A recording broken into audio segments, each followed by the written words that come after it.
AITA for not giving my sister a +1 for my wedding. I'm 28, sister 20. I'm getting married to my partner, Harry, in August, and our invites are all going out by January.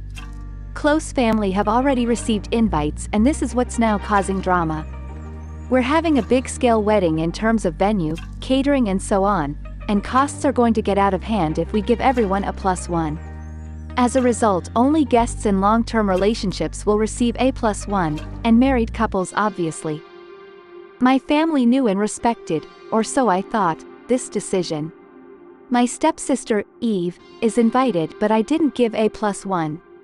She asked if we'd left the +1 off by mistake, and she thought her partner would be invited. I said kindly that we made the decision to not give +1s to everyone, as she knew, and it wasn't just to her. Eve started getting snappy and said she didn't think it would apply to her. I said she's still young and this is mine and Harry's decision, and our rule for the wedding. Eve then said that she knows how I view them now and she doesn't want to attend.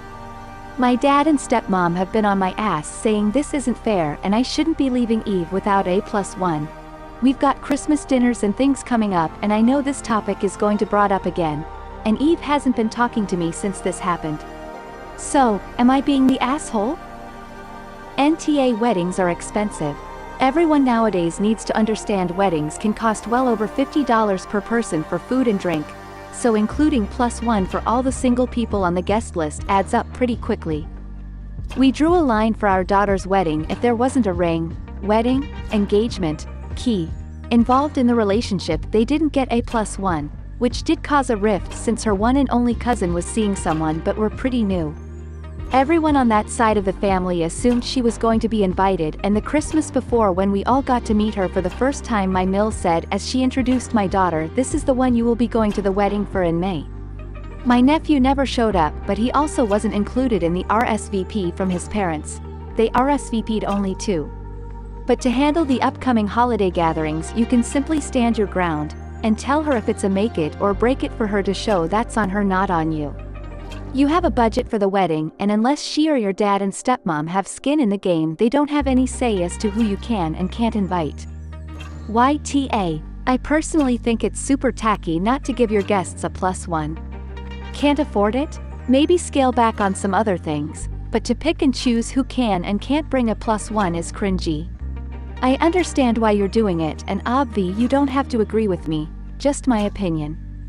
NTA. I personally think everyone should receive a +1, but I understand why you're cutting down on people. You don't have to invite cousin Jan's honey of the week, and at the end of the day I'm assuming this is your and Harry's money, so you two are the only ones deciding what to do. It's not like this is only affecting Eve. Other guests also don't have a +1. I saw some people commenting what the young comment has to do with the post. I think Op is just trying to say since Eve is only 20, her partner might just be a young fling. We all know what we were like at 20. And no one is entitled to a wedding invite, family or not. I also don't think the parents should be harping on Op either. It seems like they're trying to make peace between Op and Eve and supporting the baby sister.